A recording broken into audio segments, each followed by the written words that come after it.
All right, we should be live. I hope so.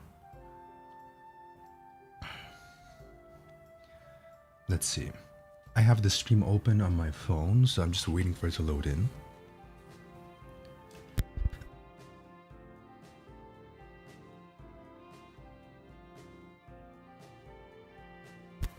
All right, everything seems good. Hell yeah. So, I am still like recovering from the sickness, unfortunately. This is a long one. I don't know what it is, but it's fine. I'm not gonna let minor inconveniences or major ones stop me forever. So, all right. So anyway, welcome everyone to Titan Arum. I hope I'm saying that correctly. This is not at all something that's like, oh, popular or whatever, you know. So it's not like, oh yeah, I'm gonna play this and, you know, it's gonna be like, oh, James is playing Detroit or whatever the hell. No. But it is a fan favorite in the community. It won something called, I think, Vlogs Fabula or something like that. Like it's a visual novel contest, I think. I'm not too informed about this stuff.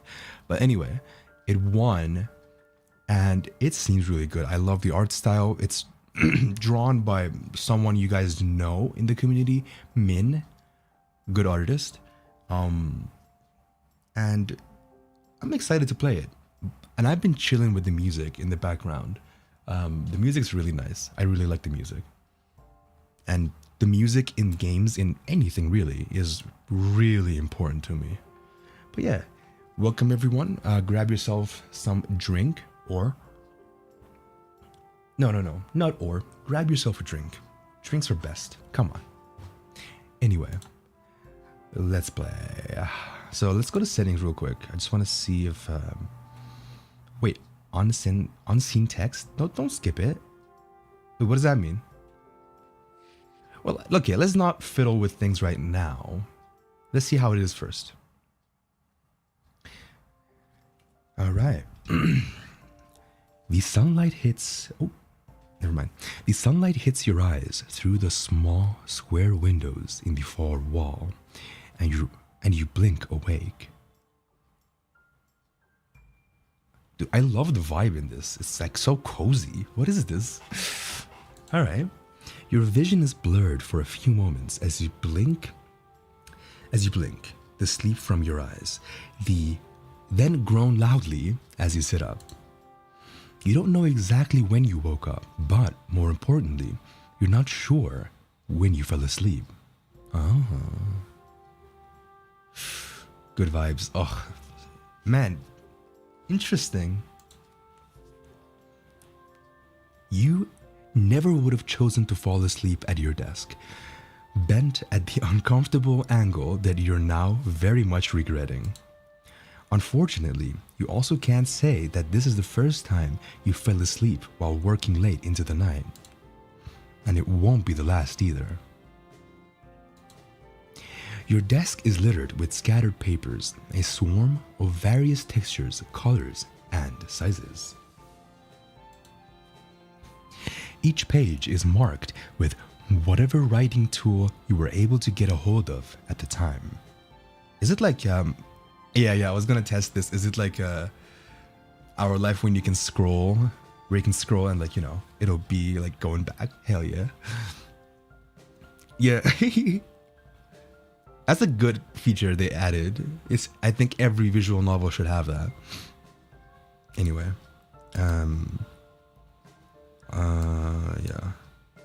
Yeah.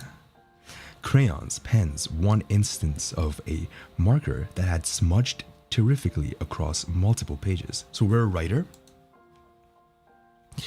It looks like you've been making a mess of it for weeks, despite you only being here for sub 12 hours. Huh. But we don't know how long ago we fell asleep though. I mean, I guess you can't really, I don't know. Let's not theorize too much, I guess.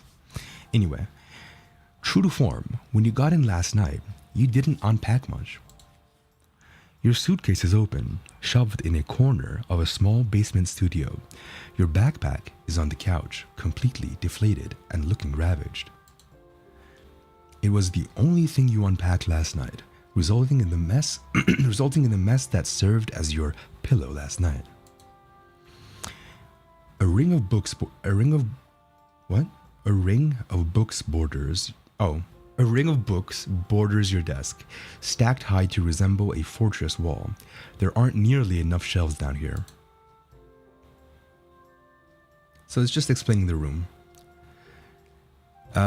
You stretch your stiff neck and rub the sleep from your eyes when suddenly there's a sound from the floorboards above you, freezing you in place.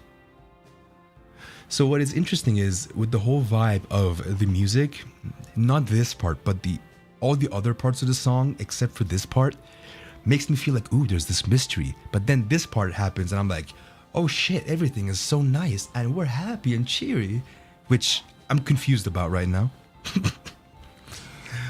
A sudden moment of clarity washes over you. You realize that this must have been the sound that woke you. Creaking steps above you in the main house. You're supposed to be alone. You grab the old wooden bat your father affectionately calls the security system and head upstairs, keeping a low profile. Your footsteps are quiet on the stairs. It's a good thing you took your shoes off. Your socks pad against the steps.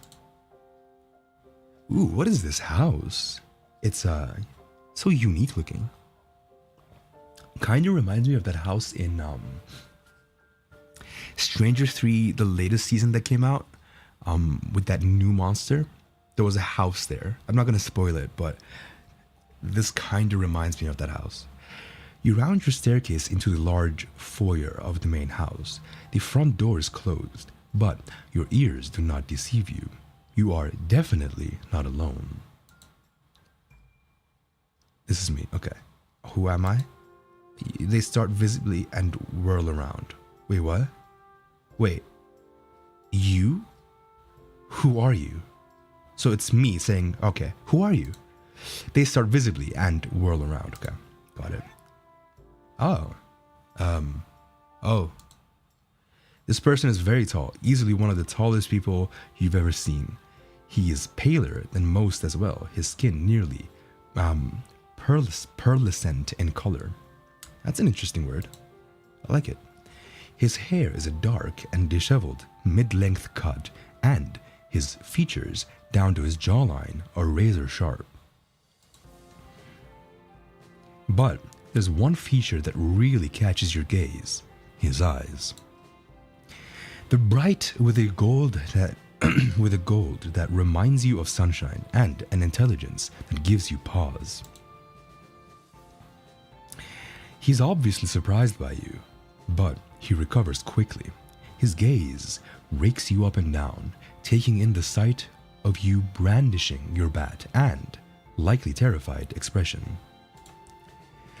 His own expression relaxes quickly. He almost looks amused. Oh. Whoa, I love that. Okay. I don't know if you guys hear it properly in the audio, but very much like Undertale, the characters have certain like synth sounds to them that I really like. Give me a second. I want to see if I can make them louder. Give me a sec, okay? Sound volume, voice volume. There we go. All the way up. Cool. So let's see. What type of voice does Aster have? My apologies. I wasn't anticipating anyone at home. His voice is deeper than you expected. Too deep for the lithness? Lightness? What is that word? Is that an H after the T? Lithness? I don't know. Of his frame and features. It has a rolling quality like thunder that distracts you. Okay, so let me try that again. Whoa, that's a little too loud. Okay, let me. Yeah, it's a little too loud. Maybe here.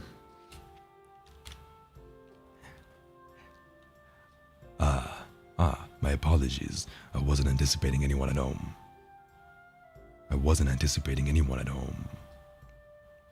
Probably like that. Your answer is more sputtering than you would have hoped for. Obviously, but here I am, so... You gesture with your bat, somewhere between a threat to swing and a sweep in his direction. You're sweating, and you pray he doesn't notice. Oh, I bet he notices. You also hope they don't notice how disheveled you are. God. You also hope you don't have dry drool on your face. Oh, from... You cut off the thought. It's utterly nonsense. Oh, dry drool because of you just woke up. Okay.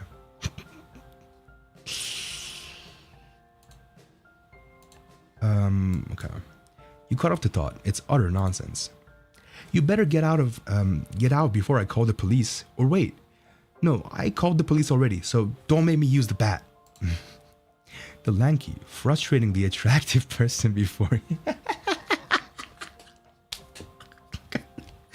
Alright. Sure. Yeah. Chuckles. Then...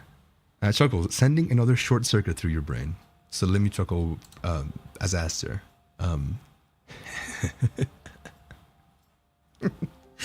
Alright.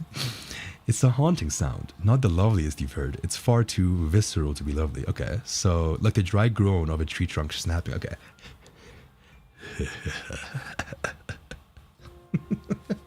I guess.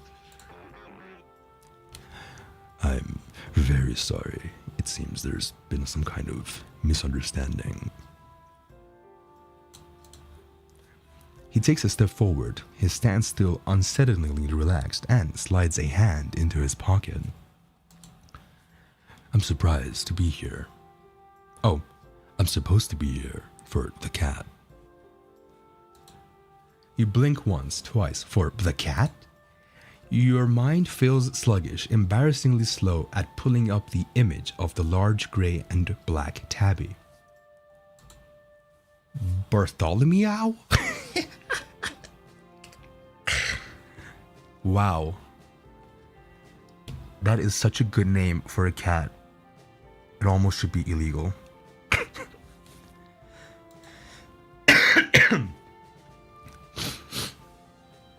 Again, I don't know the order in which you guys will be seeing these streams or videos or VODs or whatever, but again, I'm still kind of sick, so excuse the coughing stuff, okay? Thank you.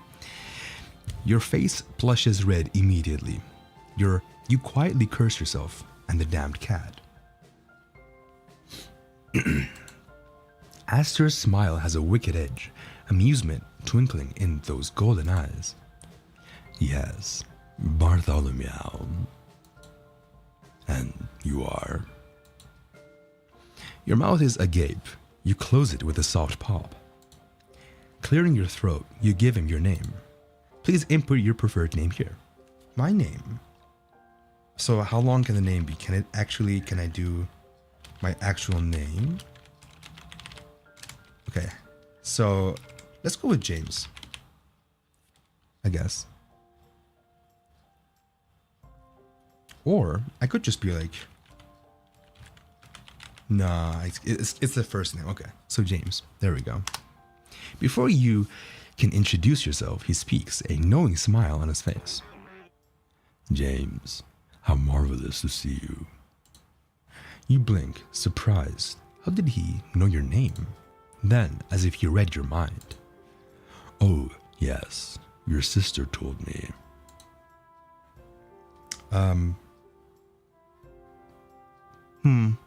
Let me try something else. It's like, oh, yes, your sister told me. Your sister told me. Yeah, I want to give him a little more emotion in there. You make, oh, wait, what? Okay. You may call me Aster. Absolute pleasure to see you. Absolute pleasure to see you. You may call me Aster. Absolute pleasure to see you. All right. Ooh, cute. Love the UI, is it? Aster let himself in without knocking or anything. That's expected. He didn't realize anyone was here. That's weird, really fucking weird. Unsettling, but makes sense.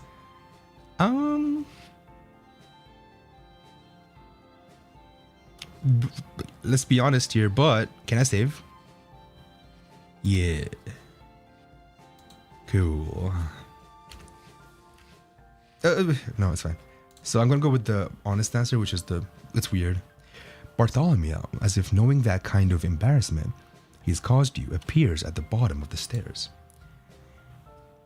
He passes you without a glance and winds himself around Aster's legs, purring loudly. Your eyebrows raise, mildly impressed. Barty isn't known for talking to many people outside the family, and even then is considered more of a curmudgeonly roommate, than a companion. It's as much confirmation as any that Aster is being honest with you. He's clearly familiar with the cat. He leans down, bending his long legs to scratch behind Bartholomew's ears. The cat nuzzles against him happily before making the cat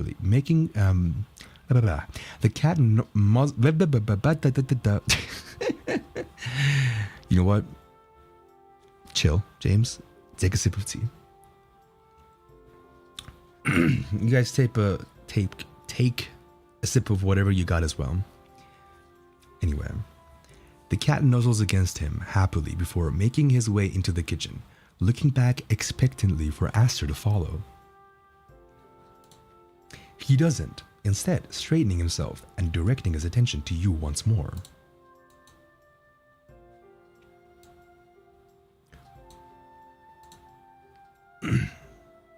Again. Oh, that's Aster. Again, my apologies for the shock. Apparently, your sister failed to communicate the entirety of the plan to either of us. Your brain stutters once more, struggling to assign meaning of his words. Your sister? Wait, what is happening? Is this...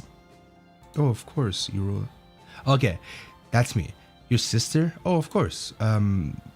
You roll your eyes and finally drop your stance with the bat, leaning it against the wall by the front door instead. Camilla, which is our sister, Camilla must have asked them to check in on the cat while the family was away.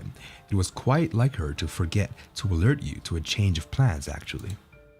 You sigh loudly. That makes sense. I'm sorry about this. You chuckle awkwardly. Aster nods, his smile growing marginally. Not to worry, I don't mind at all. Your face heats and it takes effort not to avert your gaze, but you refuse to let this man get the best of you. Or at least not let him know he has. So are you a social worker too? You've met with a bark of startled laughter. It's both jarring and contagious, making you smile as well. Okay, so kind of like that, I guess. No, I'm very much not. I work in the legal department. You snort. Okay.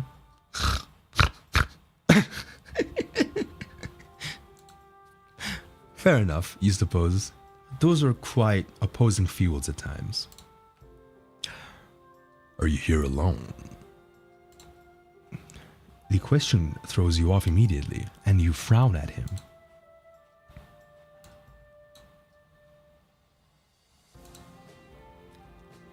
Due to the trip, I mean.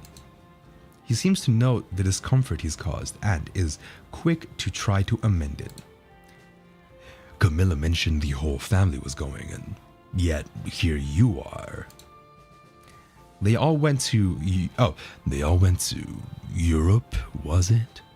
Some kind of tour? Ah, yeah, that. You let a long sigh out through your nose. You're definitely not better about that. Definitely not bitter. Yeah, unfortunately, I had a big project that overlapped a lot with the trip, so I wasn't able to go. But of course, my project ended early. By the time I found out, it was too late to change the plans, so here I am. Stuck at home while my family gallivants through, I think it's Italy at the moment. I see. That is quite disappointing. You forget yourself for a moment and snort loudly, nodding. So much snorting. Okay, so wait, okay, a loud snort and a nod, but imagine the nod, okay? Okay, there we go. Sure is. In the following pause, you mentally throttle yourself for snorting like that. Embarrassing. How dare I? You smooth your hands over your clothing, half smoothing the wrinkles, as if you can somehow salvage the incredibly awkward introduction. Luckily, Aster is gracious enough to ignore your snort, just as he's been ignoring your disheveled state. I mean, it's not like he's not disheveled, you know? And what do you do for work? I'm a ghostwriter. I get hired to do the brunt of writing on major projects. Books sometimes, articles, publications. This most recent contract was for a movie, and I had to be on location for the duration of it. Sounds quite glamorous. It's really not. It sounds much better than it is. Boring locations, a lot of work, no credit. The money is pretty good if I'm honest, but I move around so much that it's not much use to me. I'd rather be in Europe, I guess, is what I'm saying. You trail off. Why are you oversharing to this stranger? Well, if you'd like, I can walk you through the routine for the cat. Since I'm familiar, it's quite simple. That'd be great, thank you.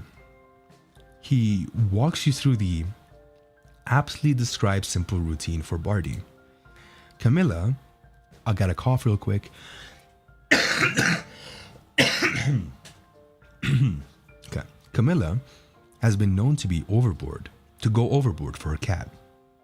But it seems at the moment she has him on a very reasonable regimen of wet food. Give me a sec real quick. Gotta check something. Okay, gotta check something.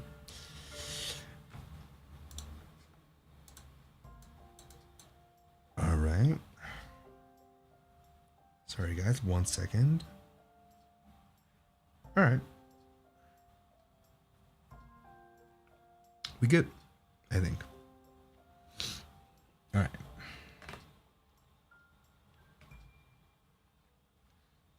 Please resume the stream. There we go. Okay.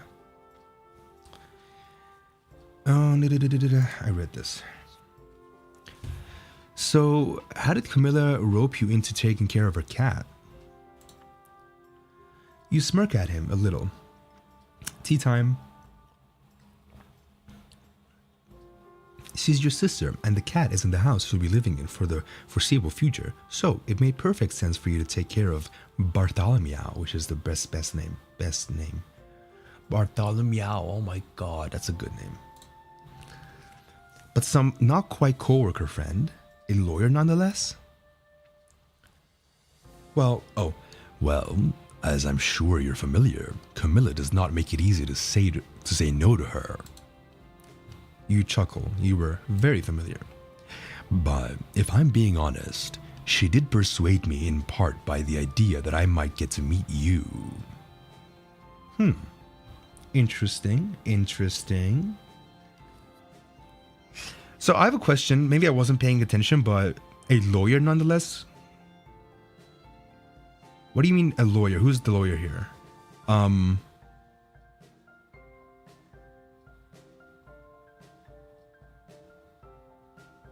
Aster is not a lawyer, right? Or did I miss it? Or Camilla is the lawyer, and so a coworker of hers, Aster, would be, you know, how should we be living in for the foreseeable future, so it makes perfect sense for you to take care of Bartholomew.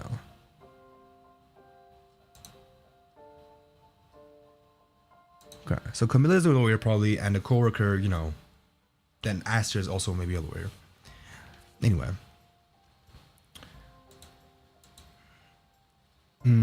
There we go. Your eyebrows shoot up into your hairline, and you don't even want to guess how red your face just flushed, very based on the feelings of it. Aster was not polite about the particular show of embarrassment. In fact, he seemed to enjoy it. She talks about you often, and I'll admit I was quite curious about you. You look at your hands, focusing very hard on the rough edge of your thumbnail. Well, I do apologize that you were so aggressively conned. Hopefully you can get some kind of work reimbursement. God, what are you even saying? This is horrible. Abort mission. You need to get out of here. I don't think that will be necessary. I'm finding it to have been very worthy of my time. You genuinely hope you burst into flames, so you don't have to make eye contact with Aster with your face this intensely red. I love his eyes. Really cool. Is the stream going well?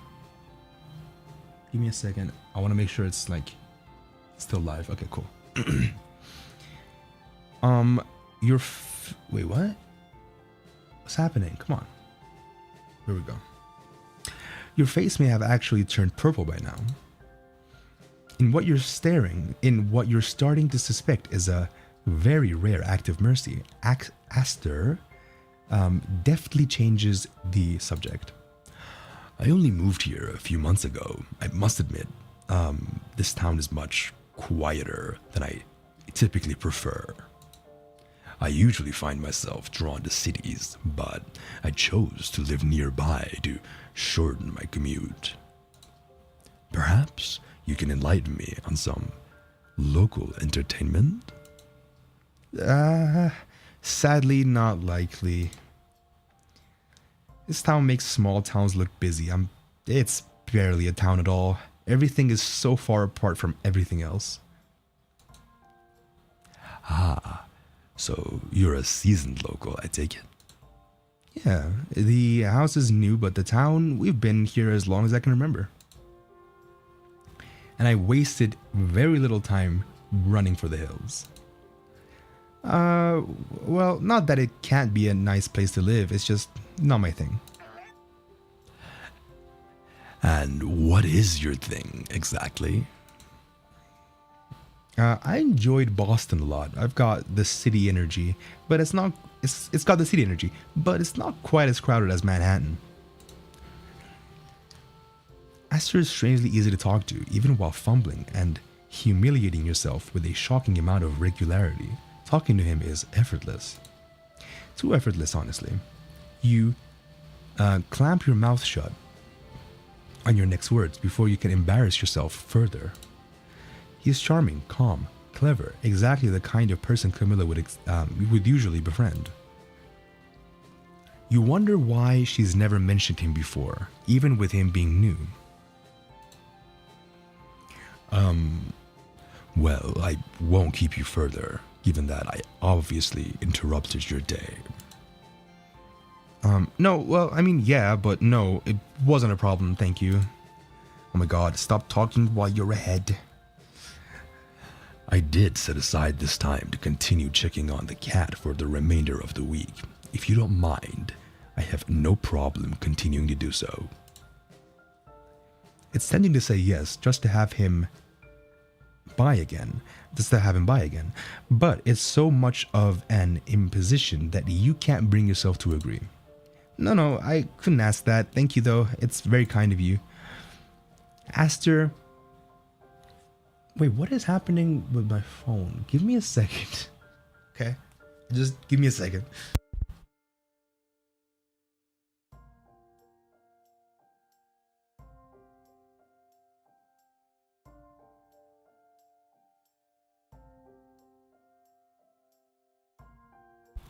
Okay, give me a sec. Okay, um, I gotta fix something, and so I'll take a little break. And with that, let's play the song "Stupidity Obsession," and I'll be back after this song. Mwah.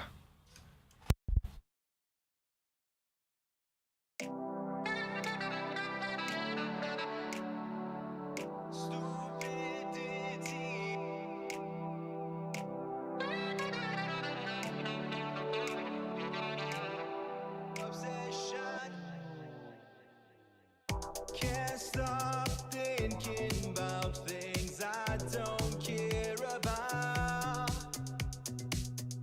Wish it didn't fill me with so much pain inside. Hate how my brain cannot prioritize. Your stupidity's consuming all my thoughts. Saying to myself, don't want things so much. Got a work to do, but I obsess all the time. Wanna shut it all off and go live my life. But your stupidity is consuming all my thoughts. Don't obsess so fucking much. Must keep your peace of mind. Stupidity obsession is why you're feeling down. Feel like I live in another reality. Things you say you believe make no sense to me. Writing my therapy while my head is aching. 'Cause your stupidity's all I keep thinking. Saying to myself, don't waste your life away. Not your problem, they put their intelligence at bay. Brush it off and don't let your energy be drained.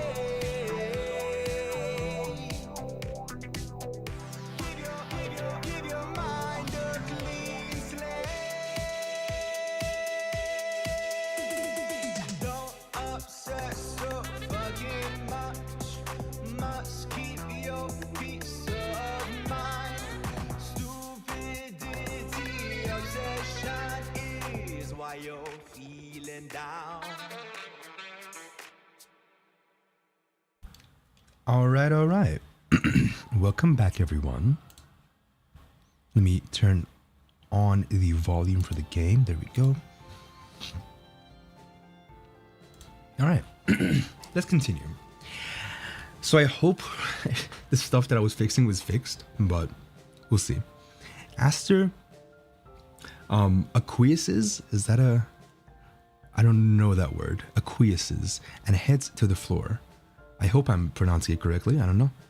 You walk with him, already making a mental note to ask Camilla why she hasn't talked about him before. They must get along pretty well for her to talk about your family with him.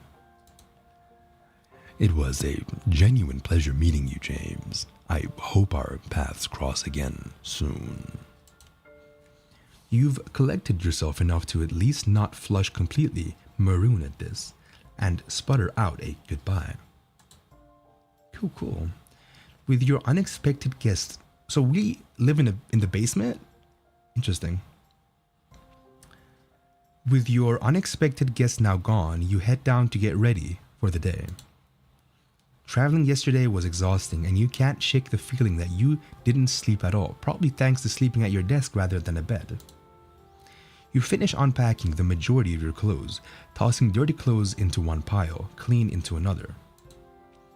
You want to wash up, take a shower, refresh yourself, but the books are a problem. They're piled on nearly every surface of the room, including the floor, making navigating the space unnecessarily nightmarish. You decide instead to change out of your travel clothes, splash your face with some water, brush your teeth, and spend a good chunk of the day clearing your floor. Finally, you put most of your books on some shelf or another, and place all your current research within easy access, parentheses, piled on your desk and the kitchenette counter. Your phone buzzes loudly. You anticipate Camilla checking in Barty, but the name on that surprised you. Theo. Huh. So we even have the name. So we saved their contacts, but we don't know who they are. Theo was the kind of friend who had always almost been something, but never was. Never mind, we know who they are. For one reason or another.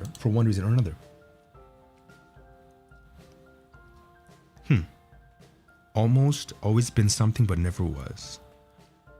So like, maybe like a crush. It had been a while since you'd last spoken, more than a year. The last time you'd been living in the area. Theo says, okay, so Theo, I don't know what he looks like right now. So let's see. Hey James, I heard you're back in town. You stare at your phone, trying to decide what to do when it buzzes again. Want to catch up? Maybe I'll change the voice once I see him. We'll see. You respond with, you're feeling okay. Let's get. You can't shake the feeling you don't sleep at all. You're feeling okay, but moreover, you wouldn't feel right turning them away.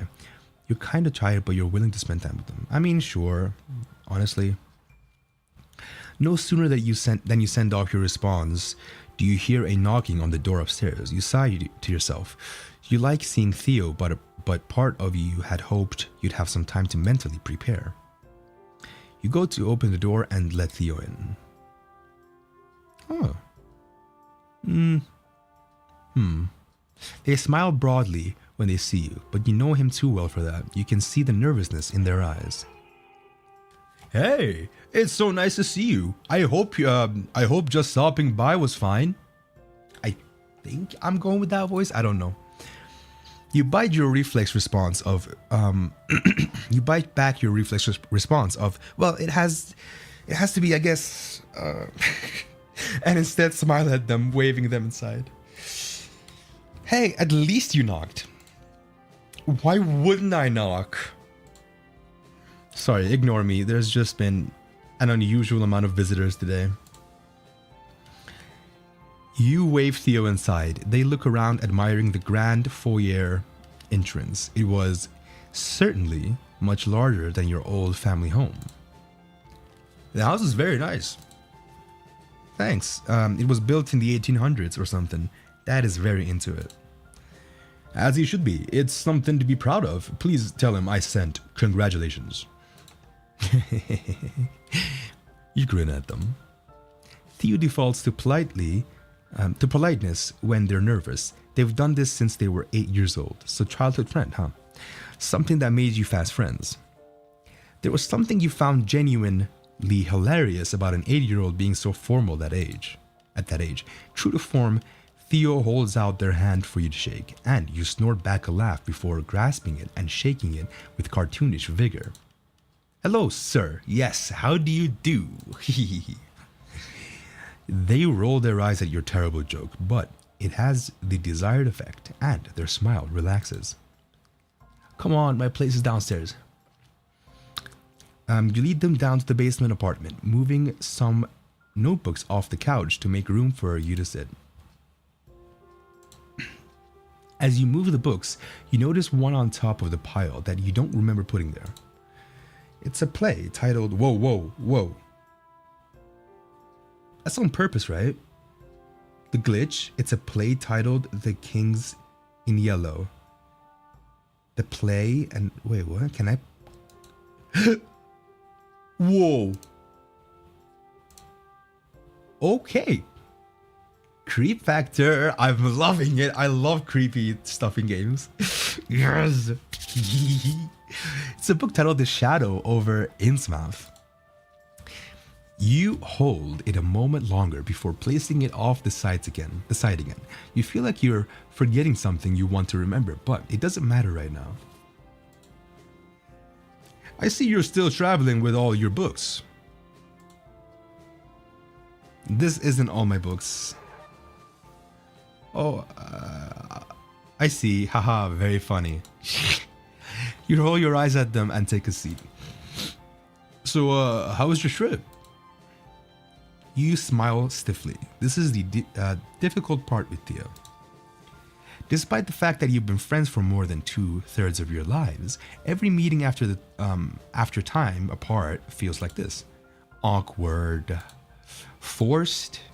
It's hard to remember in these moments that it won't stay that way, but it's true. Eventually it goes back to normal and you're so glad to have them in your life.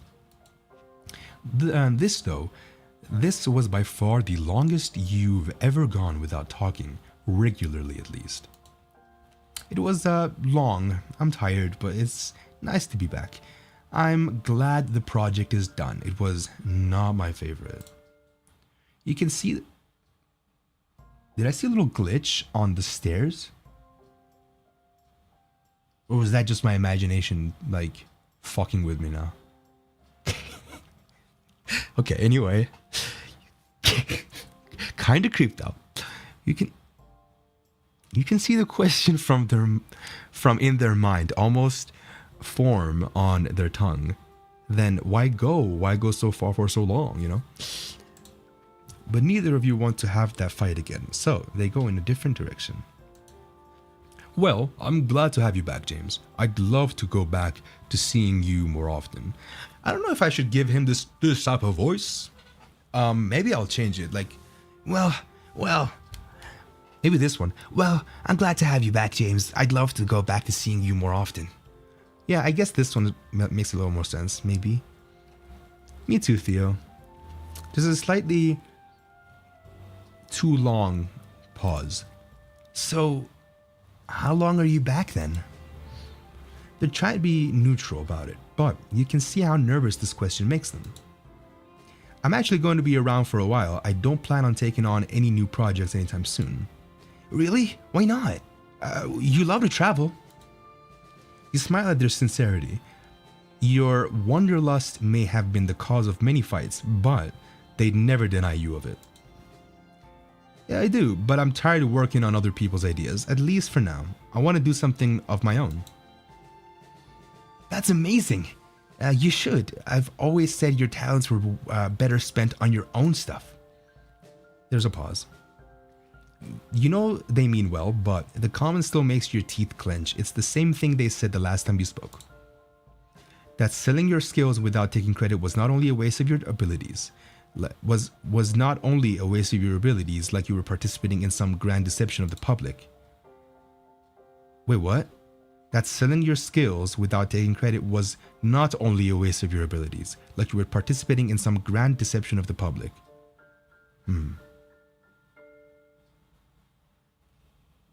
Uh-huh.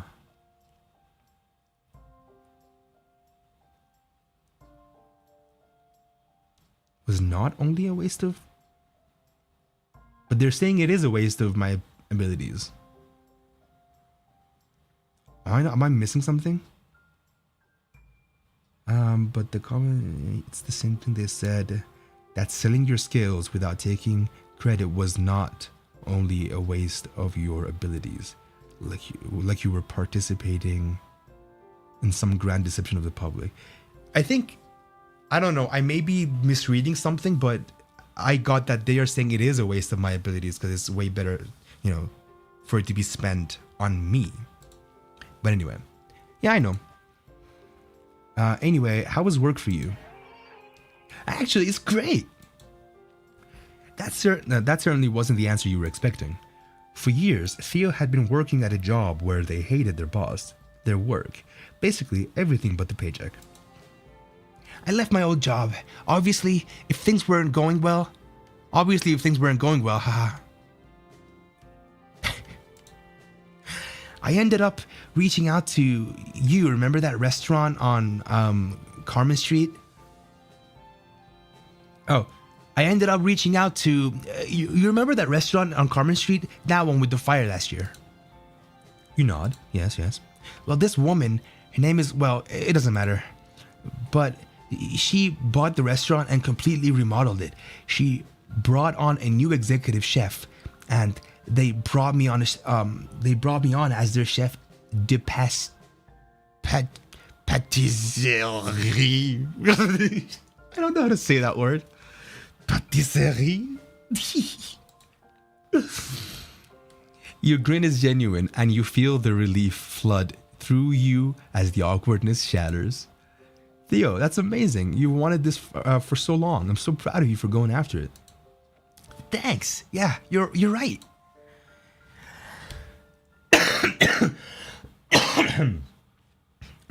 Sorry, needs a cough. Had a sip of tea. You guys should as well. Whatever you're drinking. And I should have told you about it right away, but I wanted to see the look on your face. It makes it feel so much more real. You take their hand in yours and give it a firm squeeze before pulling it back into your own lap and clasping your hands together. It really is different when you love what you do. I'm sorry I didn't understand that before. Your smile falters slightly, but you manage to keep it in place. That's okay, you get it now, right? They proceed to tell you every detail of their new job, including several that go over your head, like the ideal baking soda to baking powder ratio.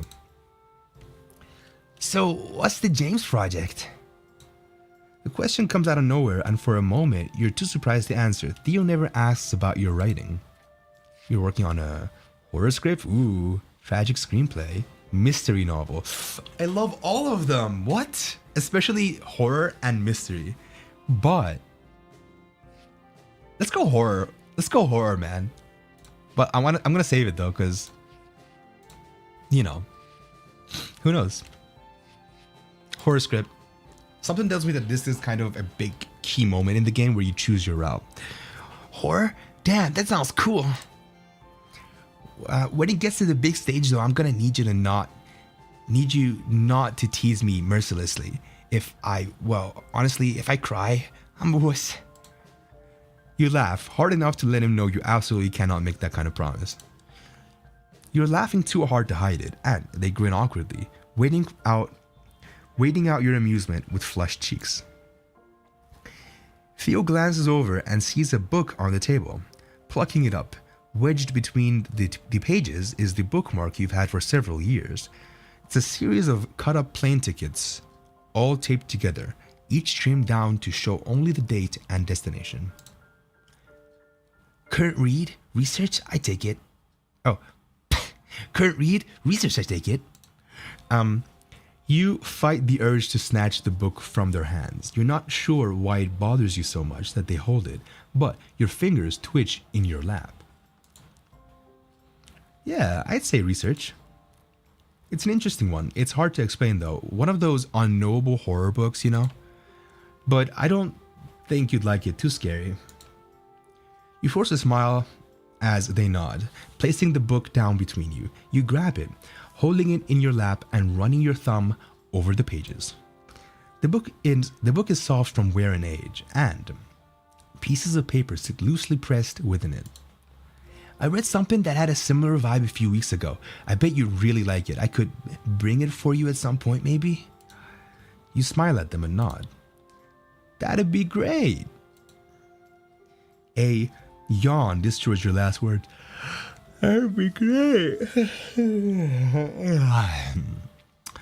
And you cover your mouth to block most of it. Oh, I didn't in real life. Sorry.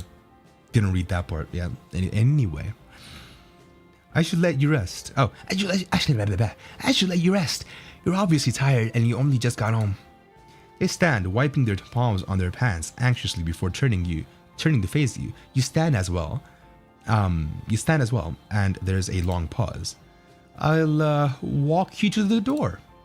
This is new. Usually, once the awkwardness passes, it's past, at least until the next gap of communication, but it's already returned with a vengeance, and you find yourself walking them up the stairs in a tense silence. Well, thanks for having me over. Of course, it was good to see you again, and I'll see you soon. They hesitate at the door, shifting their weight back and forth before holding their arms out to you for a hug. Wow.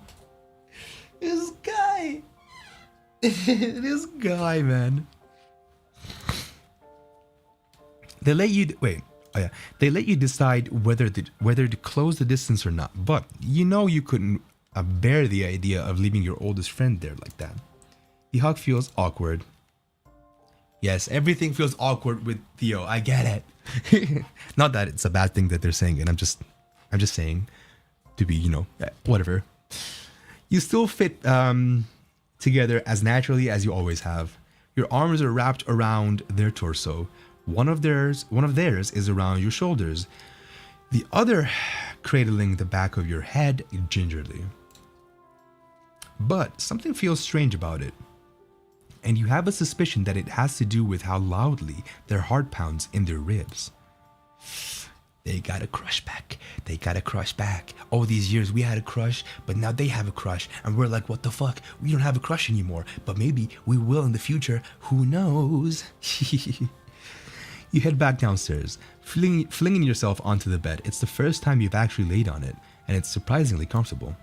You roll over and are about to take an ill-advised, far too late in the day to be a good idea nap when your phone buzzes. You don't bother containing your loud groan before you grab it.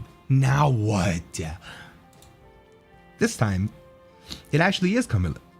Camilla, sending you pictures from the trip. You scroll through them with a half smile on your face. Most of them are your dad trying to pretend to hold up the Leaning Tower of Pisa. Yep. Failing, and looks like he is subsequently on the brink of being crushed by the landmark. Your mom is visible in the foreground, blushing furiously and definitely pretending not to know your dad. The top of Camilla's forehead and one eye is visible in the bottom left corner of the pictures. You assume she was trying to take both a selfie and capture your parents' antics in the same photo. You feel an odd tug on your heart, a pang that tugs down the corner of your mouth. It's almost like loneliness? Feeling left out, maybe? Not for the first time. You wish they could have planned their trip just a few weeks later, so you could have gone too. You close the conversation out without answering her. The rest of your evening passes uneventfully. Bartholomew, best name, made his first appearance since Astor had left, refusing to enter the studio and choosing instead to cry loudly from just outside the door. Aw, why are you crying, Bartholomew? You try to go out and gather him, but he refuses to let you catch him, much less bring him into the studio apartment. Upon giving up, he inevitably returns, yowling once more and pacing by the stairs. You follow him up the stairs, wondering if maybe Barty is going to lead you to what he wants, but he simply paces around the foyer, meowing plaintively.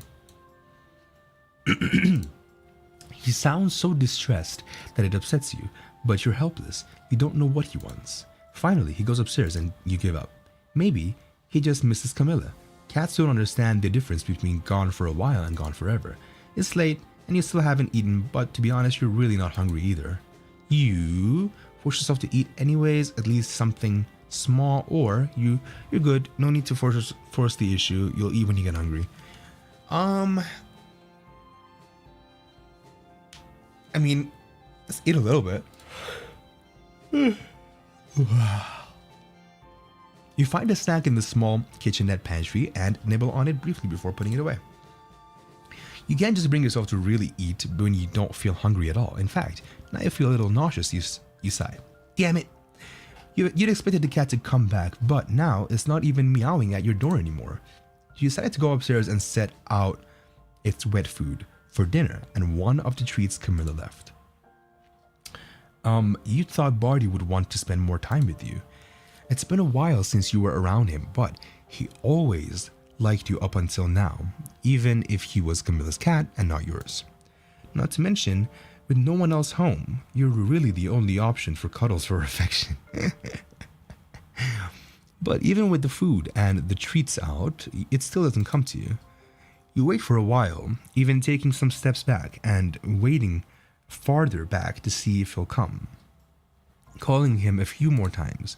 He doesn't come, although you hear the sound of him scampering around upstairs, playing with something. You can't help but feel a bit rejected by the cat, and maybe a little offended. At the very least, the cat's behavior is very strange. Maybe Barty just doesn't remember you. He's probably just mad that Camille isn't here. Barty's avoiding you. Maybe the middle one? Maybe since you're here and she's not, he blames you. You decide to leave the door open for Bartholomew. Anyway, you decide to leave the door open for Bartholomew anyway, in case he changes his mind or wants to sleep with you, rather than by himself in Camilla's room. You settle in for the evening and pick up the book you started on the flight. You constantly forget the title. It's something about monarchies and no, wait, that doesn't sound right. You got it at a tag sale, and the cover is worn that you can't make out the title page anymore. So is the book cursed or something? Like many older books and plays, it also doesn't have a title page inside the book, it simply begins. So you have to settle for what you remember from the description the man at the tag sale gave. It's an old obscure play with a strange reputation, but the first act has been mind-numbingly boring. It's supposed to be a very dramatic psychological thriller type play, but so far, mundane at best. Is this self-commentary on the game? Like, is it gonna be a very dramatic psychological thriller type play, but so far it's like, oh, everything is super chill. Everything is super chill. We met our childhood friend and this handsome stranger. You remove your plane ticket bookmark from the book and resume reading. Predictably, you don't make it very far before falling asleep. The next morning is uneventful, thankfully. So, okay, you fell asleep again. You didn't rest particularly well, but you're feeling much more productive. If only because some sourceless anxiety is buzzing through your veins, more effective than any caffeine. You unpack your suitcases, reorganize your books once more, and feed the cat, who still hasn't made a reappearance from last night. For just a moment, there's a tug of worry, and then you realize he's probably still sound asleep upstairs. You sit down at your desk, your new pile of books stacked in the corner along with a few of your notebooks and a journal you use to keep track of your ideas. Your current read from the tag sale is on the top of the pile. It was boring, but in flipping through the pages this morning, you thought you saw something interesting in the second half of the book. You immediately turned the pages away to avoid spoilers, but it had reignited your interest in the book. Just as you open your notebook to start brainstorming, your phone rings. You consider completely removing the battery from your phone from a brief moment, but you stopped yourself. You sigh loudly, seeing the caller ID and answer. What? Oscar? Dun dun dun, who's Oscar? We will find out after this little bathroom break that I gotta take. Gosh darn it. Alright, so let me put on another song. So I'm thinking, let's see. Let's put on the... Because, you know, when we were saying, oh yeah, our family is in Europe and we felt lonely. So I'm like, all right. Then let's sing about it. So this is The Loneliest. Be back after this.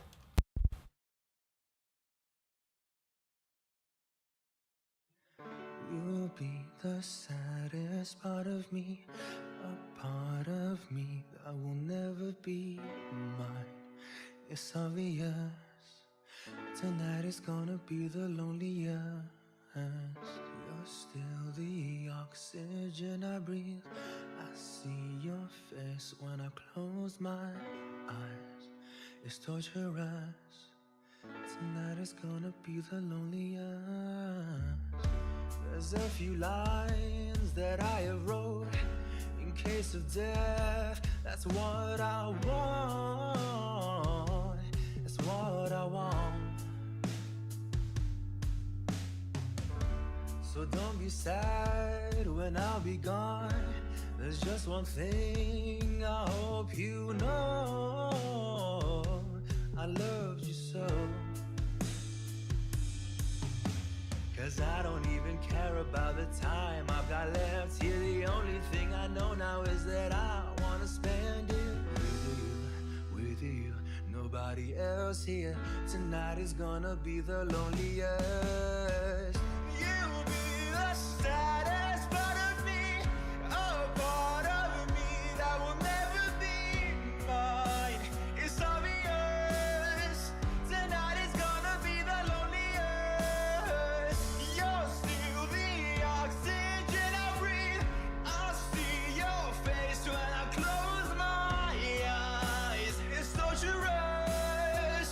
Tonight is gonna be the loneliest. I'm sorry, but I gotta go.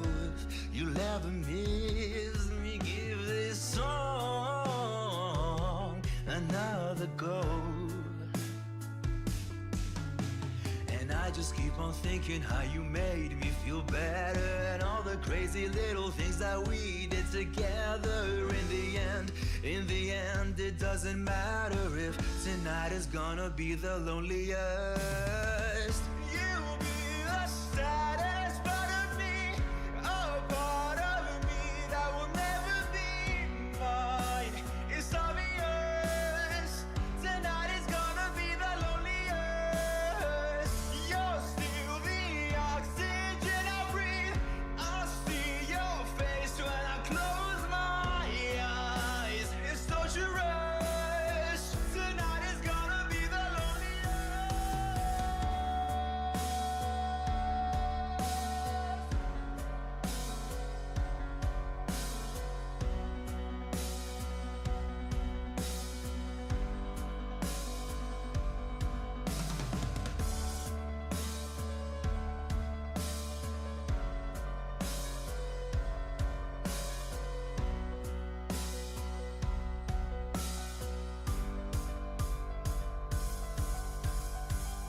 You'll be the saddest part of me, a part of me that will never be mine. It's obvious.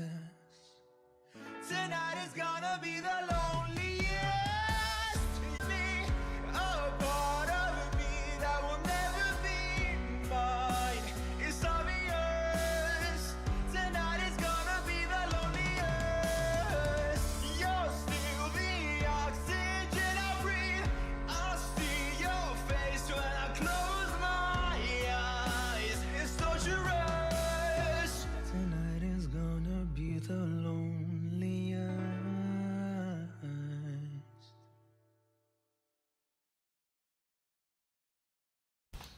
All right.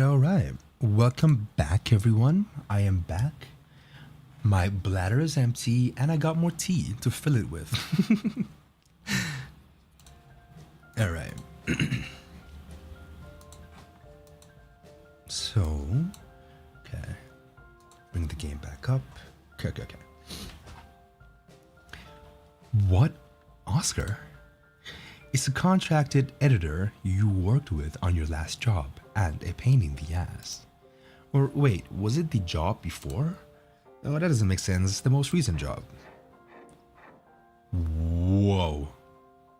What was that sound?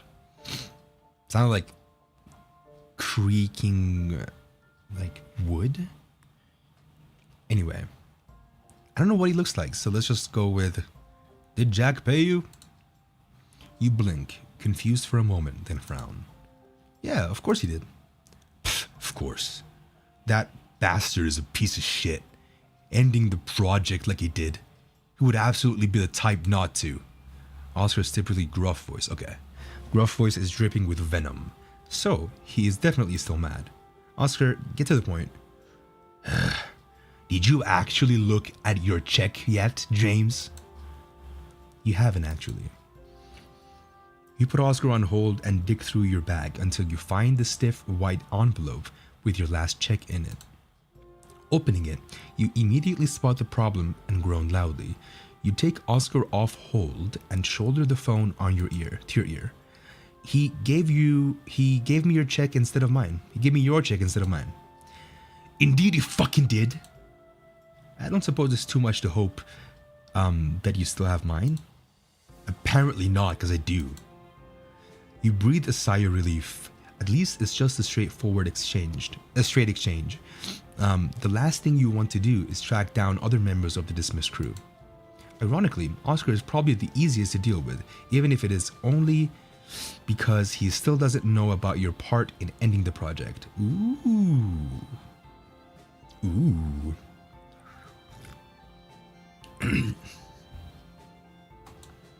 Well, that's good at least. We have very different versions of good, Scribbles. Don't fucking call me that, spell check. Oscar makes a sound that could have been a quick laugh, but was probably more of like huffed profanity. I'm gonna come get it. Your eyebrows shoot up that you did not expect. I'm home. Yeah, no shit. I'll be there in 15. What? Fucking hell. The line drops and you're left staring at your phone, dumbfounded. Your eyes immediately drift to the journal with your notes from the job. The script edits Oscar was supposed to finish. But you did it instead, faster than he could, ending the job early and snagging nearly a third of his pay. It was enough to work on your own project for a while. You shove the journal into your bag and toss it into a corner of the room. It's much easier to push the guilt aside when the evidence isn't staring at you. Your gut clenches suddenly, the fizzing in your blood spiking to panic. Oscar had opened the check and seen that it wasn't his name, but had he seen the amount written on the check? Was the pay stub easily visible? You pace your room anxiously for the next 15 minutes. It had seemed far too soon, and now it feels infinitely too long. A loud banging noise echoes into your ears. It's Oscar, who sounds like he is on the verge of breaking and entering. You dash up the stairs to meet him, taking them two at a time. The exertion almost gives you an excuse for your quickening pulse. Yes, quickening pulse. Opening the door, you're immediately reminded of exactly how huge Oscar. Everyone is huge in this game. God damn it! I feel like we're like 5 feet only.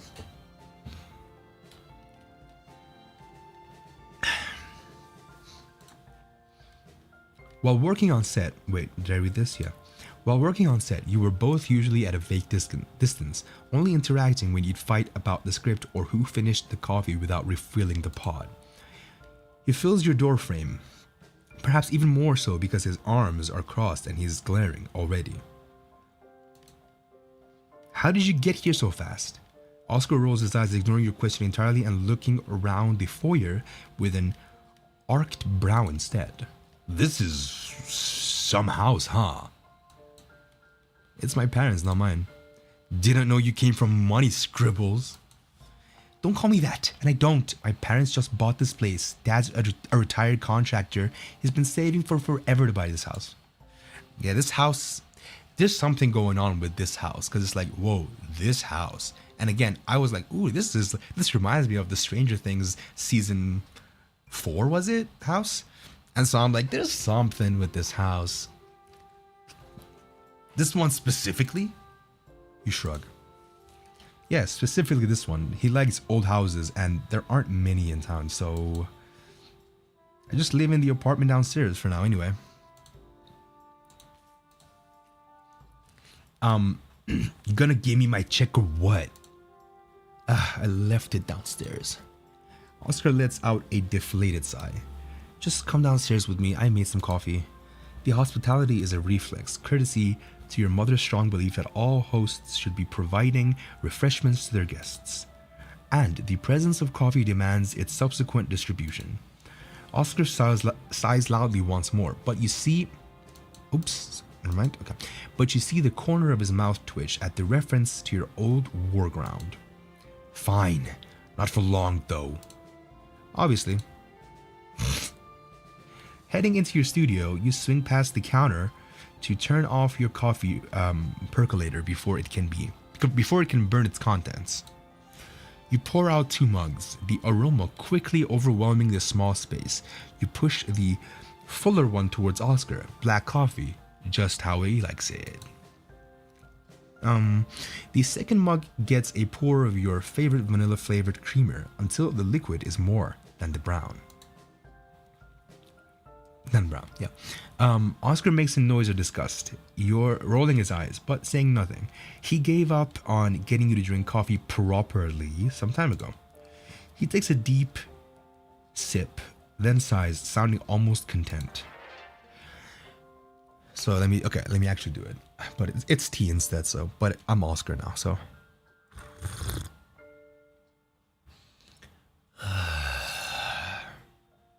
This isn't shit coffee, Scribbles. I'm impressed. Don't call me that, and thanks, I know. He scoffs and takes another deep sip. So, how are you doing post-Columbus fallout? You shrug, not wanting to talk much about Columbus. I'm still shocked. They screwed over so many people by ending early the way they did. I mean, I understand wanting to cut costs overall, but usually we're kept on for months into filming. I'm sure a bunch of us were counting on that. I know I was. You look down at your coffee, swirling it slowly in your mug. Creamer that hasn't been mixed in yet sits on the surface, creating clouds of near white. You try to identify shapes in them like clouds. You don't want to think about this right now. Probably not ever. When you look up, Oscar is looking at you with a serious expression. But when he speaks, it's to change the subject, to your significant relief. So what's your next project then? Gonna scribble for some 20-some socialite who thinks they need an autobiography before 25? You snort. He sounds like Theo. God forbid those two ever meet. No, actually, I'm gonna take some time away from ghostwriting. I'm hoping to get my own project off the ground. Oh, really? Huh. You raise your eyebrows back at him, but to your surprise, he smiles a few moments later. Glad to hear it. I think you do well with your own piece. Let me know if you need an editor. Lord knows I've got time. Your mouth hangs open, and it takes you a solid few moments to regain control of your jaw. Wow, really? Thanks, Oscar. I'll take you up on that. Damn, Scribbles, I offer one favor and you drop the name calling just like that? Pfft, had I known you were so easy to please. There's something absolutely sinful is in how he lets his voice trail off, how gravelly his tone becomes. Your face flushes in a way that you don't like or understand, forcing you to look away for a few moments to gather yourself. What about you? What's next? You can feel him still smirking, still watching you. Right. Next for me. His tone draws your eyes back to his face. There's some brokerage? There's some brokerage happening in the next town over. Sale of land between the town and the major corporation moving in. I'm editing the contracts for the sale. It's thrilling work, I assure you. You're not sure what to say, frowning and gripping your coffee cup tighter. Your fingertips ache slightly with the pressure. Oh, don't look at me like that, Scribbles. Like what? I wasn't looking at you like anything. You absolutely were looking at me like something. It's not a big deal, really. It's boring. It's a boring little job, but the pay's not that bad at all. Worst part of the whole deal, well, besides the boredom, is the crappy motel I'm staying at. Is it the one off the main road coming into town? He nods, and you wince. Crappy motel indeed. Yup, I see you're familiar. You chuckle a bit and shrug. You could say it has a reputation. For what? Actually, no. Don't tell me. I don't want to know. In fact, I have at least another week and a half there. I get the impression that it's imperative for me not to know.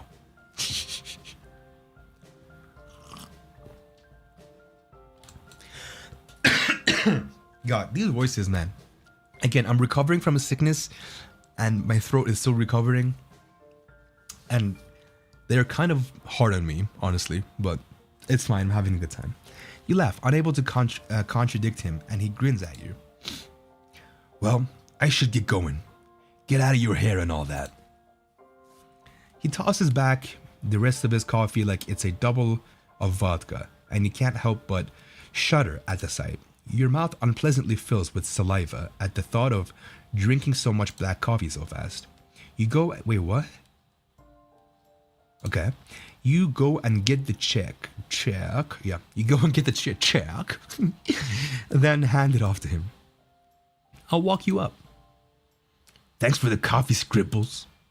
As you get to the top of your stairs, he looks around, looking deep in thought.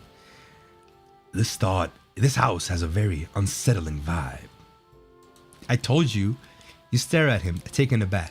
What are you talking about? You can't feel it? It's very disconcerting. Wait, what? Disconcerting, spooky even, creepy. It'd probably be a great setting for your book.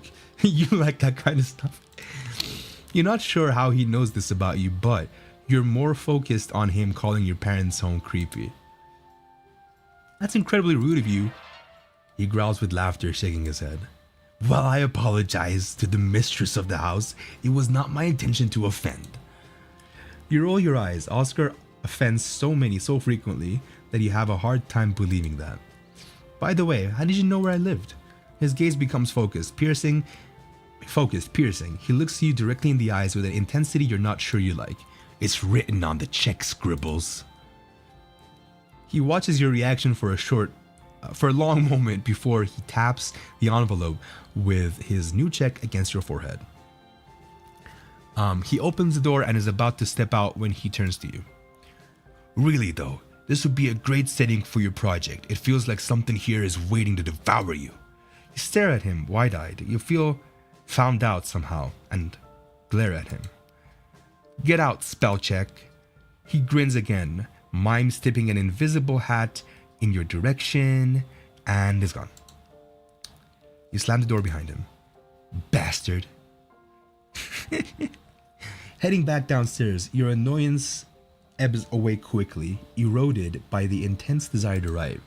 You don't even make it to your desks, scratching up a notebook from the couch and plopping down, your pen scrawling over the page so quickly the words connect to each other. The ideas hardly have time to register in your mind before they flow onto the page. When you next look up, the sun has long set. Still, you don't quite register how long you've been contorted on the couch, scribbling away, until you stand up and every joint in your body protests. You stretch and groan loudly, which seems to alert Bartholomew that you have returned to the world of the living. You hear him start to meow loudly from the top of the stairs for his dinner. You head upstairs to placate the little beast. He waits at the top of the stairs, mouth open and little pink nose upturned as he cries, seemingly oblivious to your approach until the final moment. Oh my god. Startled at your sudden closeness, he bolts away from you and into the foyer, and a loud crash immediately follows. Bolting up the last few stairs, you round the corner to see what made the noise. Bartholomew is nowhere to be seen, but the contents of the hall table have been sent scattering.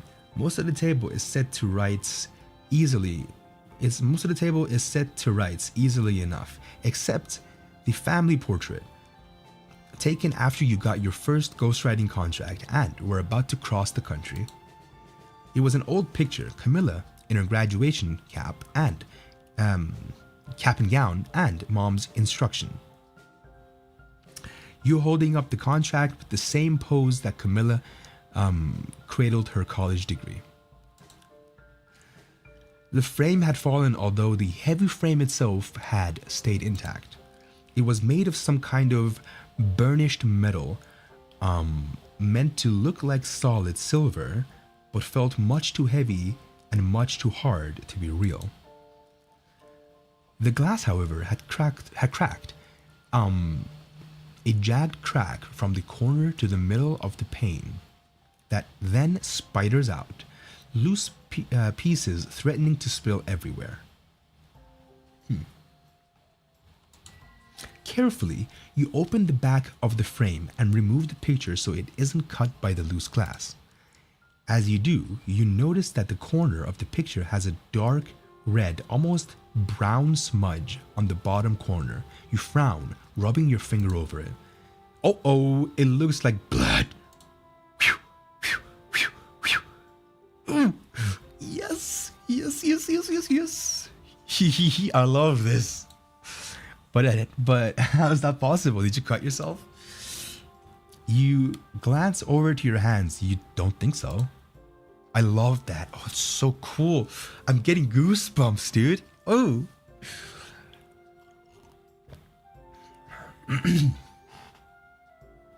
Rubbing at the picture again with your fingernail, you shift the photo back and forth. You can't see the blood mark anymore. Just a slight reflection of the light of the hall light against the smooth finish of the picture. You put the picture down on the table and take the frame to the kitchen, barely keeping the pieces of glass in place, and append the glass pane from the frame into the garbage. Pleased with the ease of the cleanup, you put the metal frame back on the wall, on the hall table, and next to the picture.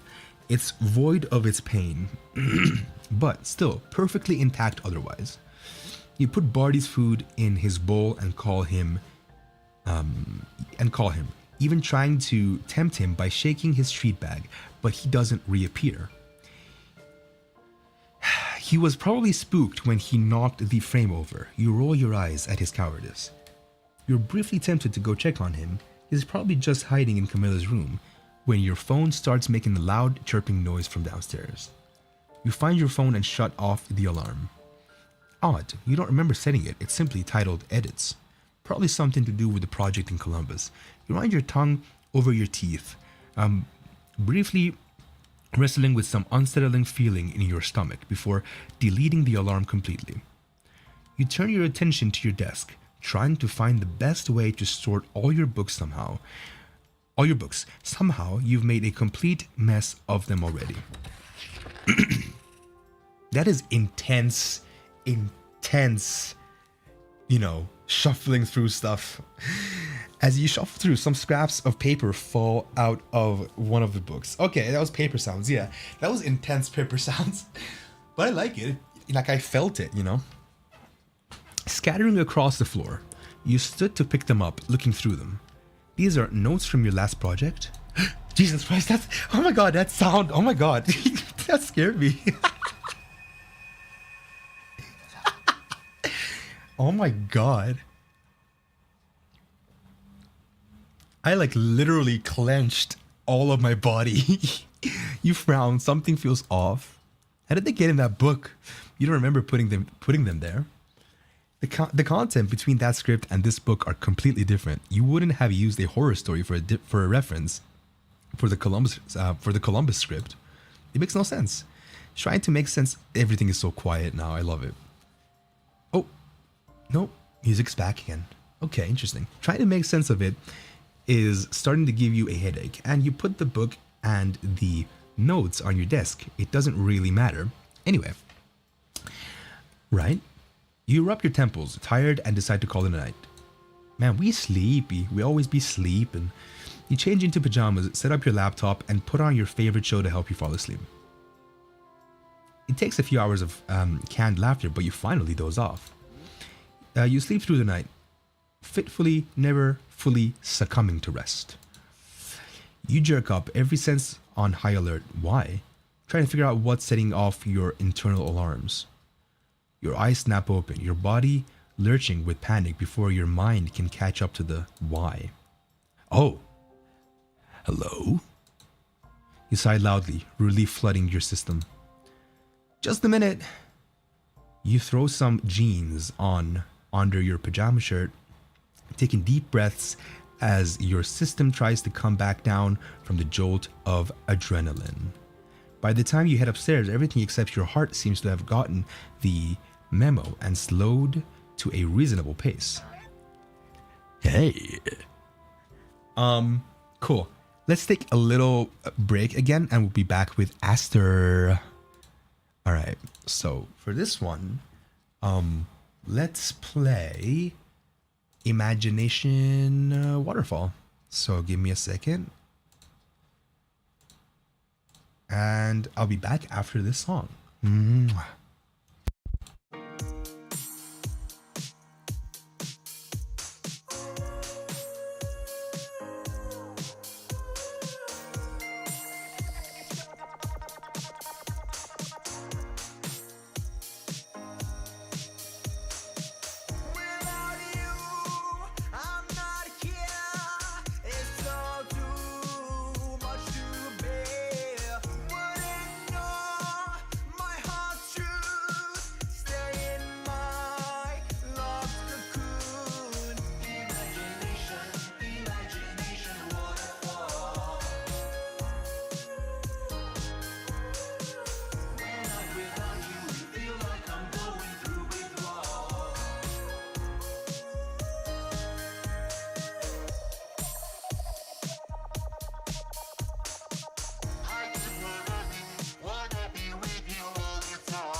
All right. Welcome back.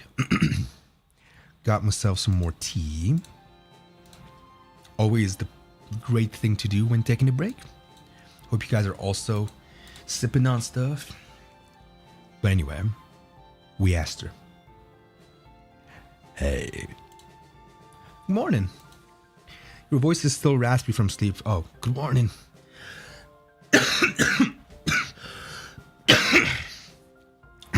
That cough was not, it was just because I'm sick a little bit still. That wasn't because of like, oh, raspiness. Your words, a groggy mumble, more like that, I guess. You look like you didn't sleep well. You blink a few times, letting your brain catch up. Didn't he just say you look tired? You frown slightly. He's not wrong, but it's still a pretty rude thing to say, although the way he says it makes you feel like it wasn't intended as such. Yeah, well, I guess I've been pretty tired lately, probably jet lag from traveling. You shrug. I've been a bit of a mess all around. Actually, I keep misplacing things, losing my train of thought. You force a chuckle and bite your tongue before you embarrass yourself further. What is it about this person that makes you want to overshare like this? It makes your cheeks warm. Well, I'm sure it doesn't help that I've been, that I've rudely awoken you twice. Your next chuckle doesn't have to be forced, and you shrug, waving away his comment. I realized late last night that I still had the house key, and I don't have your number, so I thought I'd swing by and drop it off. It shouldn't. No, I shouldn't have let myself in, though. I apologize. I knocked several times, but when I didn't get a response. It's okay, you're fine. I'm just jumpy lately. Probably from staying in the old ass house by myself. In this old ass house. Let me make it up to you. I'll make us breakfast. No, I couldn't. Please. It's the least I could do after catching you so entirely off guard. Twice. They look you up and down as they say this, distinctly seeming to eye your pajamas to make their point. You cave, you're not particularly hungry, but you appreciate the gesture and find yourself soothed at the idea of spending time with Aster. He heads up into the kitchen and you follow to help him set up.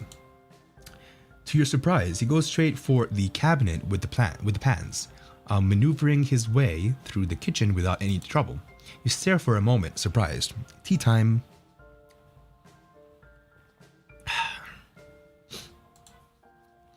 He catches your stare and smirks, seemingly pleased to have caught you by surprise. Don't worry about me. I've got this. Why don't you go finish waking up? Perhaps wash up? I don't want to completely disrupt your morning routine. You begin to argue, but you acquiesce, I think, when he cuts you off with a spatula wave. He's got a point. It would be nice to brush your teeth and put on clothes that are a little less pajama and a little more outfit. You go back downstairs and wash up quickly, brushing your teeth and splashing your face with water. After, you change into an outfit that looks like you're at least trying to be part of the world today. You rub your hands over your face in an attempt to make yourself appear a bit more alert and presentable. But you give up. Wait. Okay. But you give up after a few minutes in favor of heading back upstairs and rejoining Aster in the kitchen. You arrive upstairs to see Aster setting plates down on the counter. You take a seat at the counter and he places a steaming cup of coffee, already pale with creamer, in front of you before taking the seat beside you. Give me a second, guys. I gotta check on something.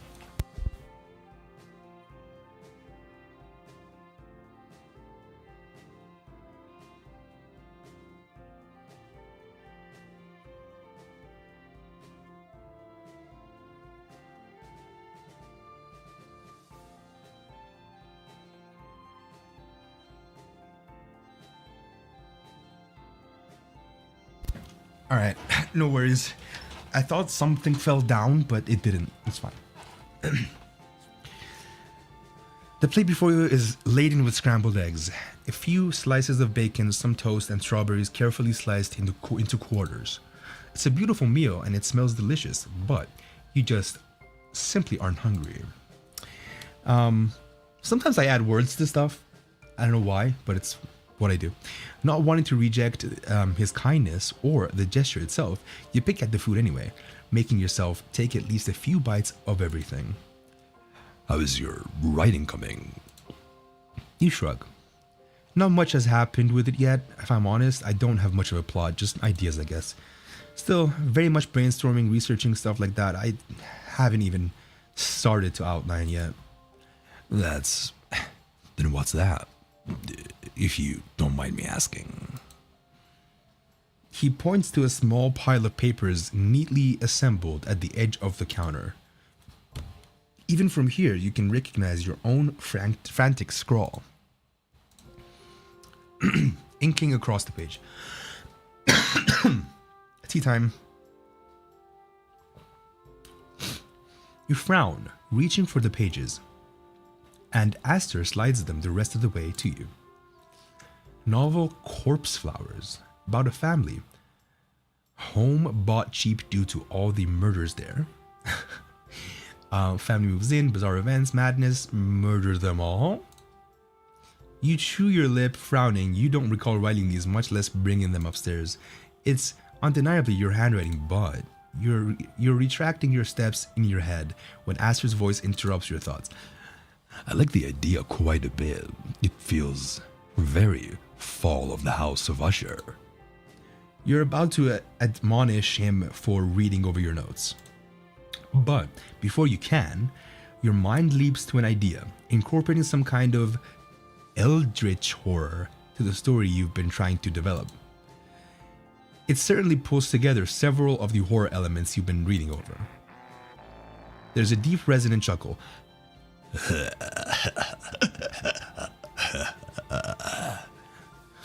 I don't know. Oh shit! That's Aster. Interesting. You look up to Aster, then around you quickly, but you only find them studying a strawberry. Studying a strawberry? Yeah, studying a strawberry closely before popping it in their mouth. Odd. You could have sworn, I don't know. You heard, you swipe a pen from nearby and start writing your ideas beneath the rough pseudo outline. You're so deeply focused on it, you forget your food and nearly forget Aster entirely. You apologize a few times, promising it's just another moment or two while you get this idea down. I have a question. So, if I read this is Aster narrating, I think. Okay, so is he like interesting, or is it like interesting? You know, could be that one too, if it's different. Okay. You apologize a few times. It's just another moment or two while you get this idea down. Okay.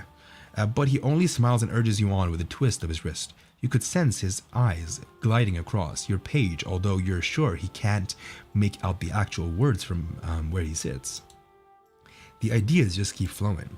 Before you know it, Aster has finished his food, is clearing the plates and cleaning down the kitchen, and you've barely touched more than the coffee. You smile sheepishly when he takes your plate, but he seems entirely unbothered. In fact, he seems rather amused by your frantic jotting. When he's entirely finished cleaning up, even clearing away your emptied coffee mug, you finally put your pen down. Seems you were quite inspired. You grin sheepishly and nod. I was. Sorry about that. Not at all. I've always found it fascinating to watch a creative like yourself at work. Thank you for allowing me to observe. Your face flushes and you look away from the force of his smile. I should go. Allow you to enjoy your day, but before I forget. He places a key on the counter. Oh yes, thank you. Oh shit. Oh, I'll walk you to the door, okay. You walk them to the door, but Aster pauses in the foyer looking around. Shame I didn't see my feline friend. Odd, too. He's always come to greet me until now. Oh no. Oh no. I hope the cat is not dead. He has? You wonder if you should be worried. Now that you think of it, you haven't seen him since last night. Buddy? Bartholomew? We're about to call him again when Aster holds up a hand to stop you, his head tilted as if listening. Do you hear that? You stop to listen. After a brief moment, you do hear it. Baleful meowing coming from downstairs. What the fuck is this sound? Your eyebrows shoot up and you look at Aster in surprise. Is that coming from the studio? It hasn't gone in there. He hasn't gone in there once since I've been here. You look around the little apartment, frowning. There aren't many places to hide. You hear it again. I don't know. You and Aster follow the sound towards your bed and look underneath it. It's empty, save for a few books and papers that have escaped the files. You gasp. Oh no, I think he's in the wall? You can't help the shrill note that enters your voice as panic shoots through you. How the hell? You hear Barty's cry escalate to a loud yowling. There's no doubt he's somehow inside the wall behind your bed. That's impossible. How did he do that? How is he in there? It's entirely closed off. I don't think that's our biggest concern right now. I think we should focus on getting him out. But how are we supposed to do that? Aster hesitates visibly, even nods as if coming to a decision in himself. If you're okay with it, I can open the wall. You nod vigorously, not needing time to consider. I'll go see what tools I can find. I thought it was like, I can just do it with my bare hands. You get to work pulling the bed from the wall. It's heavy, but adrenaline makes you stronger than you would be. Soon enough, you have the bed moved well into the center of the room by the time Aster returns. He's got a hammer in one hand and a screwdriver in another. He shrugs when he sees you looking at him.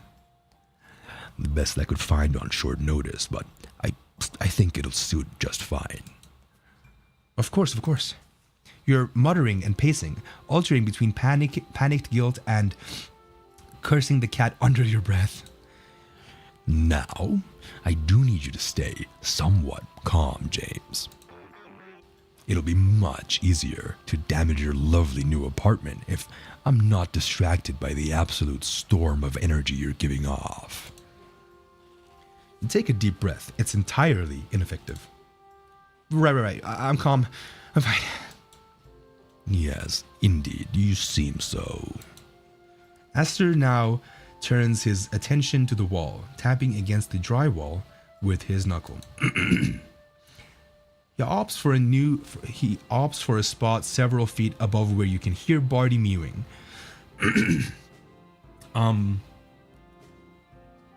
And mewling and pawing the inside of the wall. He wastes no time using the hammer and screwdriver to create a hole nearly 2 feet wide. A hole nearly 2 feet wide and a few inches tall. You flinch with each hand. Oh my god, you flinch with each land of the hammer. The sound rattling around in your skull. Can you go faster? It wouldn't do. What? It wouldn't do to get reckless and risk scaring him enough that he tries to escape further into the wall, no? You don't have an argument for that, but it doesn't make you any less antsy. You're as much of a mess as the poor cat. Why don't you come here and talk to him? See if you can't keep both of you calm? Wait, I think that's a can. That should be a can, I think. See if you can keep both of you calm? You want me to talk to the cat and say what? I leave that up to you. I doubt he has strong preferences on the matter. It's more the cadence of your voice that I'm thinking will help. He doesn't even like me anymore. I'm sure that isn't the case. Besides, you don't have to be his favorite to be more favorable than silence and the sounds of a hammer. Not having much of a response to that, you move to the wall, crouching down and putting your face close to the wall so that Barty can hear you better. You pick the first subject that comes to mind. Bartholomew, do you remember the first time we met? Camilla had just brought you home and you were so small that you fit in her sweatshirt pocket. I'd never seen such a pathetic little thing, but you were so sweet. We fought over who got to name you, in part because I thought Bartholomew was a stupid name. Talking helps. You start to calm down, your mind digging through the thick fog of time to pull up scraps of a memory you barely remembered you had. To your surprise, Barty also seems to calm down at the sound of your voice. The meows are becoming less frantic and the pawing sounds have ceased.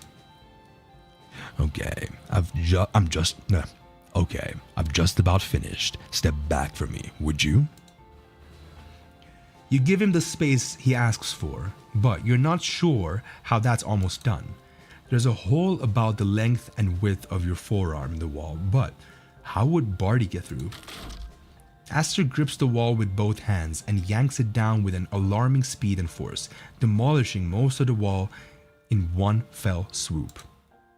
You gape at him, taken aback. That was not what you had expected. Aster simply dusts his hands off and looks at the wall. He looks proud of himself. When he sees your face, he chuckles softly and shrugs.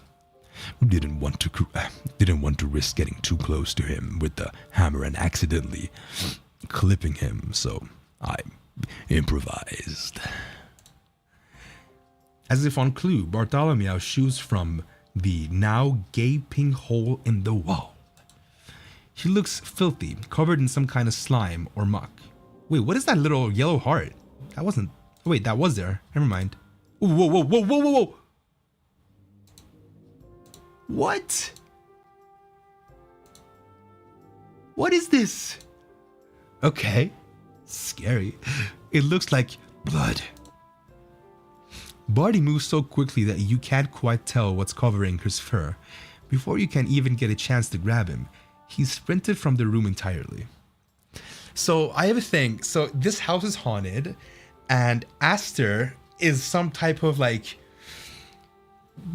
I don't know, ghost or demon fighter or something, and like who fights demons like the Belmonts, you know, in Castlevania. And he's like, huh, interesting. This person has no idea what the fuck is going on in this house. They're not in with the demons or whatever the fuck. Maybe that's kind of what's happening. I don't know.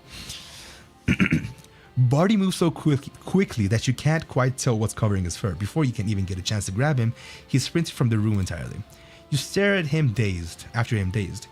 There, problem solved. Aster is dusting the white power of... Aster is dusting the white power of demolished drywall? Excuse me? White powder? This is such an unfortunate misspelling. Oh my god. This has got to be the most unfortunate misspelling in any game I've ever seen. Just because... White power? No! Oh no. Serving the scene with detached neutrality, when his gaze swings to you, it softens. Feel better now? You nod dumbly, sinking down onto the bed and staring at the hole in your wall. You can see the inside studs of the wall and the old wooden slats of the original build of the house, but not much else. Are you certain I can stay if you need? No, let him leave. You'll ask Theo. Let him leave. You'll ask Oscar. Ask him to stay. Ask him to stay. But I want to save.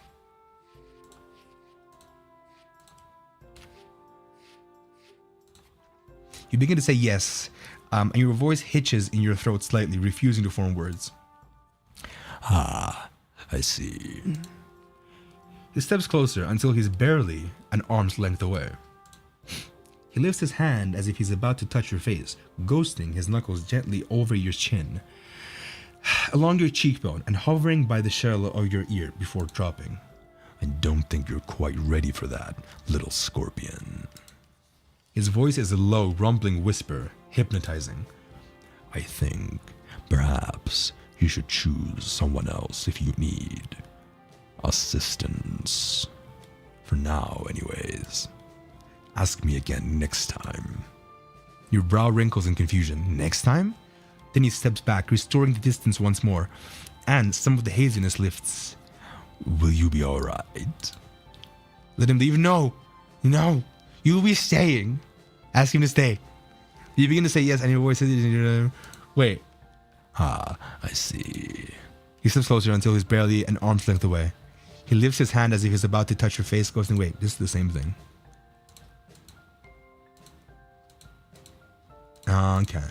So I got no choice this time. Okay. Theo maybe, then? You know them better. Though, no, you don't want to impose on him anymore. He's already done so much just by freeing the cat. You decide to let him leave. I'll be okay, thank you though. If you're certain. You assure him you are, thanking him profusely for his help before walking him to the door. Good luck. Good luck then. Enjoy yourself. Right, thanks. He leaves and you're alone again. You already dislike it. Maybe Theo can stay the night instead. After all, they've always been there for you. It's one of the best things about them. All right. If you call, they'll pick up without fail. If you need something, they'll have it all. They'll have it at your door within the hour. They always have. Tea time. Hell, if you even were in the middle of a flight, which historically you usually were the one to instigate, they would still show up for you if something was important enough. Theo has always been one of the biggest constants in your life, one rivaling even your own family. It was nice catching up with him. You hadn't seen each other in a while. Now that you thought of it, how had they known you were in town? Between the jet lag, new house, and everything else, you hadn't had time to tell him yourself. Or maybe you had, and you simply forgot? You shake your head clearly. You're exhausted. You pick up your phone and send him a quick text. You up? A nearly immediate response. Yeah, why? Can you come over here? How's this creepy by myself? Theo seems to take more time typing up his response. You see the typing bubble pop up and disappear multiple times. A couple more moments pass before you get a notification. Sure, be there in 30. You wonder what took him so long to reply, frowning a bit. You stare at the exchange for a couple moments trying to figure out the reason for their prolonged response. The house is creepy alone. There's an insinuation in your message that you hadn't realized when you first sent it. He didn't interpret it that way though, right? No way. This is Theo you're talking about. You've been friends practically forever. It's not like that. While you wait for him to arrive, you look for Bartholomew. He was absolutely filthy from the revolting slime if you let that dry on his fur. It'll be a nightmare to wash off later. Bartholomew? No response. As expected, you would have been surprised if the cat had shown up. You pace the house in search of him, but he is nowhere to be found. Maybe if you shake his treats. Nope, that didn't work either. It's like you're dead to him, a ghost haunting the house instead of a person living in it. Damn cat. Where could he be? You return downstairs and notice a utility room next to your room. Oh, maybe there. You enter this new room and discover it actually shares a wall with your own bedroom. The same wall that Bartholomew has gotten trapped behind, in fact. Huh? Didn't know this was here.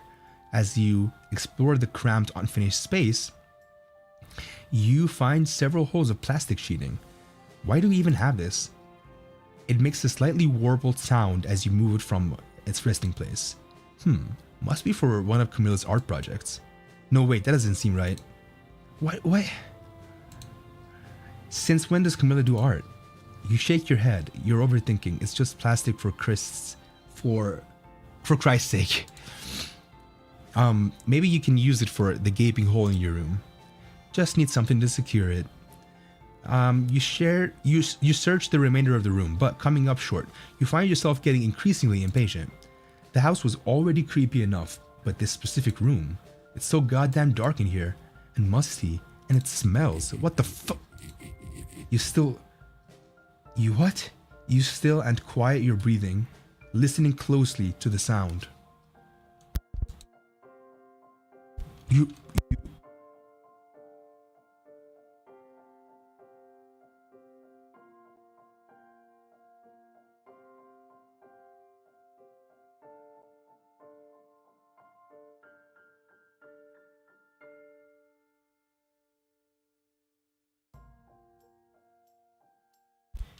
Alright, sorry, I had to talk to someone real quick. Anyway, you realize it's coming from above you.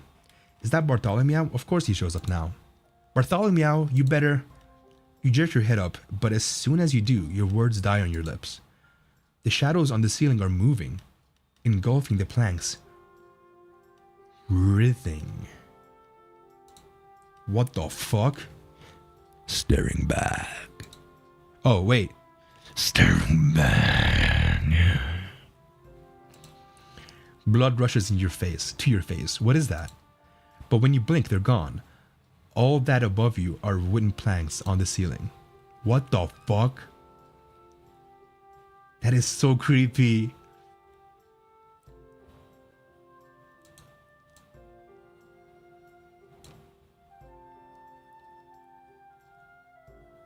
What?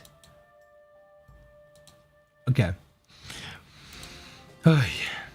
Stupid house is because the room is so dark. We have money for a new house, but not enough for a better light? You mutter to yourself and leave the room, aggravated by your family's inability to replace one light bulb, but you can't ignore your heart racing in your chest. Oh my god, that scared me, dude. That fucking doorbell. The sounds in these games are so creepy in this game, not these games. Jesus. Let me hear it again. Ooh, creepy. It's like, ooh. It's like the FBI open up thing. It's like you hear it in your... It's like it's in your house. Shit. You jump at the sound of the doorbell, almost dropping the plastic gripped in your hand. You hadn't even realized you brought it with you. When you open the door, Theo's standing there wearing a sheepish grin, a fresh batch of cookies clutched in their hand. Alright. Well, that's gonna be it for this stream. Titan Arum 1. Really intriguing so far. I love the look of it, love the design of the characters and the house and everything. Love the vibe of it. Definitely love the vibe of it so much. Especially the horror elements. Like, I love horror, and like I'm getting goosebumps right now thinking of the little horror hints I got about this game when playing it just now. Oh my god. And I'm really excited to play more. Because damn, I didn't really know this game had horror elements, and like I was like, okay, maybe it's a little bit nods to stuff being creepy, but like it's genuine horror elements, and I'm loving it. So that's really got me excited. It's so cozy to look at. The music's nice, loving all of it, and you know, obviously in all visual novels there's going to be some misspellings. There was even in Our Life. But that one, you know, the white powder one that was something else, you know, misspelled to be something else, you know, that one was really unfortunate, but really funny. But, you know, that stuff will be fixed. It's fine. And yeah, I'm really excited about this game, and I'm really, you know, this game has got a lot of potential. I hope it goes to become super popular because it deserves it. Like it's obvious so far, you know. But again, I'm going to reserve my full judgment for when I finish the game. But so far, really, really enjoying it. All right. Thank you all so much for chilling with me. Let's hydrate a little more. Sip of tea. Hell yeah. Thank you all. Kisses. Hope you enjoyed this as well. See you in the next stream. Whatever it shall be, I don't quite know yet. Also, I hope you drank something while you were with me in the stream. I hope you didn't cheat and were like, okay, no, it's fine. You know, I'm not gonna drink anything. No, wherever you are, if you're outside, you know, go buy a drink. If you're like inside, you go to your fridge and get a drink or make some tea. I don't know. I don't care. Make something and drink it. When I'm doing these streams and I'm having tea and drinks and stuff, you better be drinking with me, god damn it, because it's not fair. I don't want to be alone in drinking because it's just more fun to drink together, god damn it. I don't know why I got so mad at this. Anyway, if you did cheat, tell me that you cheated and be shameful about it. If you didn't cheat, then I'm proud of you, but tell me what you were drinking. Please and thank you. I, of course, was drinking black tea, as per usual. You know, I'm pretty much monogamously married to black tea. It's a thing. Anyway, kisses. Thank you.